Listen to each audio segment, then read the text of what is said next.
অভিযোগটো বহুত আছিল, কিন্তু তোৰ এটা মেছেজত সকলো পাহৰি যাওঁ। তোৰ অৱহেলাবোৰ সহ্য কৰিব পৰা হ'লো। তোক পোৱাৰ আশা বহুত আছে, সেইবাবেই চাগে তোৰ প্ৰতি অৱহেলা, মোৰ প্ৰতি থকা সেয়া ভাল পোৱা বুলি ধৰি লওঁ।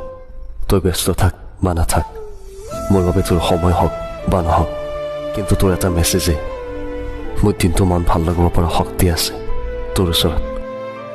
প্ৰকাশ কৰিবলৈ বহুত মনৰ কথা সাঁচি ৰাখিছোঁ, কিন্তু তই সুযোগ নিদিয়া।